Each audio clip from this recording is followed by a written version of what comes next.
We're live August 8th. This is Doc Ellis, John W. Ellis, MD, Ellis Clinic, Oklahoma City. We're talking about VA Nexus Report. What is a VA Nexus Report? It's a causation report. VA disability, and along with federal workers' comp, the laws are, way a long time ago, are ridiculously fair. Jesus must have written them because they're so fair. But no one knows them. No one knows the law. For 50% of litigation requires a doctor's report. Unfortunately, we doctors are not trained in legal medicine. And so you'll get people writing reports on VA or federal workers' comp or state workers' comp that are not trained, and it just messes up the system. For instance, we had a guy, this is state workers' comp, driving the company truck, has a wreck, has a broken neck. The surgeon fuses it, and he gets a letter from the insurance company because the doctor has to say if it's work-related, if it's caused, etc., etc. Is this work-related? He said, I don't know, I didn't see the truck roll. Well, that doesn't help anything. Now, VA Nexus Report. This is my Vietnam hat. I thought, glad I went to Vietnam. Became a flight surgeon in the Army. Good training in occupational medicine. My real training for the last 50 years, since the 70s, has been in legal medicine. There's no class for legal medicine. I've done 1,586 trials and depositions, including federal criminal court for veterans, for federal employees, post office, Social Security. I have never lost a case because I know legal medicine. Now, VA disability, you need to know the VA rules. Okay? They're simple, but there's a lot of them. And you need to know the VA's how to do stuff. Now, your medical records, if you have any from the military, do not meet these criteria. So, veteran service officers do not get medical records from in the service and send it to the VA and hope for the best. Okay, sometimes it works, but usually it doesn't. I had a senior federal employee who teaches rating officers, the people that look at the records and come up with the diagnosis and a rating and the percentages.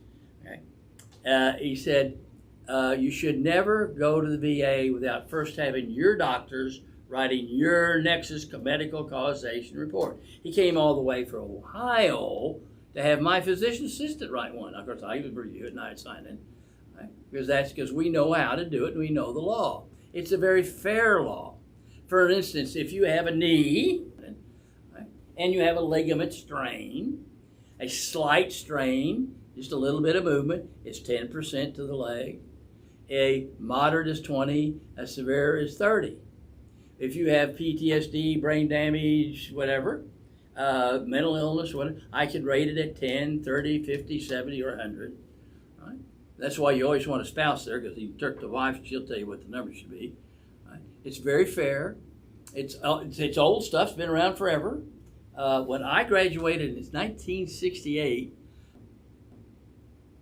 the word for Parkinsonism was Parkinsonism. In the book, it's paralysis agitant. In 1968, we didn't use that term, but it's in the book. So if they have Parkinsonism or some kind of disease from some chemical exposure or burn pit or something, you've got to go to the right place and write that down. It helps. I had a senior rating officer out of St. Louis. Oh, Dr. Ellis, you're so wonderful. You give us a short history. You give us the numbers. Let me show you some of those numbers. Those numbers, like PTSD is not, a number. And you give us the percentages, and you give us a nice causation report, and it really, really helps. Thank you very much. I said, be careful, ma'am. They're going to fire you for being so nice. But anyway, now other states, they won't even send stuff forward. So start with your Nexus report by your doctor. And if someone gives you 10%, check around to see if that's right. Okay? You can actually get online and look up the federal regulations and see what, say, brain damage does or a knee is, and see the ranges. Okay? But be careful. I had a guy, obviously had hearing loss, hearing aids. The VA rating officer said he has noise-induced hearing loss and rated him, but I don't know if 3.5 years in artillery contributed to it. Now that's just bullshit, and that's the right word. Or I had a guy lost toes in Korea because of the cold. And the doctor said, don't know if it's cold in Korea. Well, Google it, fool. So just because they turn you down, that doesn't mean anything. You can always go back and get the right rating. So don't give up. Now, let's say you have no records, and besides, the records are not going to really be enough to win the case anyway. So no one has records in basic training. You may fracture a bone in your foot, have it called a Marx fracture, and you're going to limp through basic. You're not going to the doctor during basic because you have to repeat basic. Also, back then, you had more testosterone than Marines. All right, so, and so you airborne and Marines and all you guys, don't give up. And I want you to file. If you get 10% for ringing in your ears, that contributes to strokes and heart attacks. You die of that, your widow sends me a letter and I'll get her a pension. Okay? Also contributes to sleep apnea, which is 50%. Okay? It's very fair. We've all been paying taxes to take care of you guys. I had 101st Airborne, Battle of Bastogne. Came in for a back injury. I didn't ask him if he had PTSD, I just assumed it. I said, have you filed a PTSD claim? Nah. I said, well, I'm not going to do your back unless you also file for PTSD. Well, I'm not going to do it. Well, go home. You can't do that, doctor. I paid you $500, came all the way from New York. We charge $500 per condition, or $500 if you want a DBQ also. And I said, well, no, I'm just not going to do a half-ass report. So you go home and see that hat on the wall? What do those bars mean? That's right, it's Captain Ellis, Sergeant. I'm going to keep your $500 called a stupid tax. Now let me ask you this way, Sergeant. Has the PTSD interfered with the relationship of your wife and kids? Okay, Doc, let's file it. Okay, guys, you want other vets taken care of. Now you take care of your family. That means you have to jump through hoops and get this stuff done. Now, every state has a Veterans Commission. It's free. Veterans Service Officers like DAV, VFW, American Legion, all have people trained that can take your stuff, put it together, and send it to the government. And you want to go through those people. You don't want to do administrative law yourself, but you need your Nexus report first. And you don't need to be paying $5,000 and $10,000 for it. And there's some people that will say, if we win, we want a piece of it. That's unethical. You can't do contingency, doctors. That's unethical. But I somewhat do that. Let's say you got a guy that's homeless, whatever, so what you do is you get $500. Guy, I want you to have skin in the game. I'm not going to give you an appointment because these appointments are rare, are hard to get, and I need to save for veterans and federal boys. So you got to have $500 skin in the game and file for 4 claims. We'll rate all 4 claims. We'll write a report on one. Once you get paid for that, then we'll open the second one or the third or the fourth one as the money comes in. So at least give a discount, but that's not dependent on whether you win or not. I'm going to call it like I see it. I had a vet said, my glaucoma when I got older service connected. It is not my opinion, sir, that that's true. And I'm not going to write an opinion that that's service connected. Now, there may be case law, there may be other doctors that will disagree, and it won't hurt my feelings if you go see them. But it's not my medical opinion that your glaucoma is due to your back and your feet, et cetera, et cetera. And I'm going to keep your money. It takes more to tell you no than says yes. Now, we do $500 per condition. Now, if you have a back and you have nerve pain down both legs, that's one condition. We'll rate your back and both legs, and that's one condition. And hearing loss and tinnitus, that's one condition. Same way with neck and anything down your arms is covered with one. And we'll do DBQs. By the way, some DBQs are wanted by certain rating people, and some are not. They're not required. It's not required. But the trouble is, you don't get to tell the story and open up and explain in English to the lay people that are doing this. Now, the senior federal employee who teaches raters said the doctors and the nurse practitioners of the VA are not trained at all. And they're not. And there's a bias against anybody who files a claim. There's a subconscious bias that probably everybody listening to this has. You don't think you're a racist against people who file claims, but you probably are.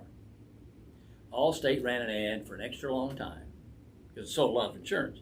We fight fake car wreck claims to keep your car insurance premiums down by Allstate.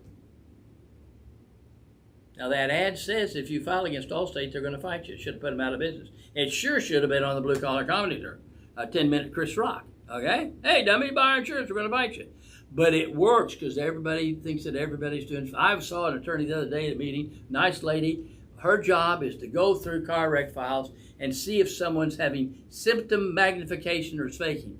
You're going to make a symptom magnification diagnosis with a JD degree on records without examining the patient? Now that is bullshit. You can't do that. First of all, you're not qualified to make that psychological diagnosis, and you can't do it from looking at records. You have to examine the patient. But let's say there is symptom magnification. Well, you know, when you're in pain, things get magnified. That doesn't mean it's not, and so it's there. And I see orthopedic surgeons diagnosed with lingering. That's a psychological diagnosis. That's a hard diagnosis. That takes several visits before you can make that diagnosis because they have a bias, especially us doctors. We would rather 99 people not get a pain pill than one trick us, one drug addict trick us. 99 people with legitimate claims be denied than one liar trick us. No. The law is very fair. It goes to the vet or to the federal employee. So, there's your VA Nexus. That's what it stands. Now, medical reasonableness, more likely than not, it's magic words in VA. The doctor has to say that. He's got to know how to say the magic words, the right legal words, that where medicine talks to law. In the Air Force, the doctors that are taking occupational medicine, they're majors, lieutenant colonels, and colonels, and they're board certified as flight surgeons. They may have board certification in family medicine, surgery, GYN, whatever. And they're taking occupational medicine. Are required to spend a day here with a sick doctor because they all write down the best thing they did in the 3-year residency. Now, I'm a good teacher, but no one's that good. They have no training. They said, my God, I've been screwing people. Now, here's medical reasonableness, medical certainty, more likely than not. Doctor, you've got the white coat on. Give us your opinion, because laymen can't do the opinion. We need white coats. So a guy goes on a mission trip, and it's hepatitis A everywhere, and he doesn't have an hepatitis A shot. And doctor, 21 days later, all you get to know is his eyes are yellow. To the doctor, that means jaundice, bile from the liver. What's your diagnosis? Well, he's got hepatitis A. Not a diagnosis, not an impression. That's your thought at that moment. Okay? Then you get a CAT scan of the abdomen. There's a gallstone in the liver that could back up the bile into the eyes. And that's your opinion. That's your thought. It's not a diagnosis. It's just that's what it is at that point in time. Then the lab test comes back, and you also have hepatitis A. So you have hepatitis A and a gallstone. At each point in time, with the information you have, that's reasonable medical certainty. I had this state workers' comp. The guy, I rated his back, and the attorney for the insurance company kept saying, Gary's a really sharp guy, and it shows me a picture of him winning the steer roping contest, holding the big old saddle from the steer roping contest. Could that change your opinion? Well, I sure could. So I have him come back, and then I get the video, and I raised him 10%. Okay? Because the video shows his lower back was moving less than I thought. But it put to a layperson, throwing a rope, he's doing the heel, he's doing the back end of the back feet of the steers, and he's doing it all up here. He can't do this. The video shows his low back is not functioning at all, so I actually raised it, and the judge proved it. So layman look at the videos doesn't mean anything either. You got to know your anatomy and be able to overcome the bias people have. And so we got him from 20 to 30%, which it should be. But that's the truth. And that's the trick. Doctors, if you want to get in this, just tell the truth. That's all you need to do. Other people won't. God bless you all. Thank you for being in service. And you guys file for your family and spouses and widows. If someone dies and you don't have a pension, call Ellis Clinic. Let's see what's going on. We may be able to help you. Of course, if I ever charge the window light and you come through the ceiling, we take care of that for free, folks. God bless.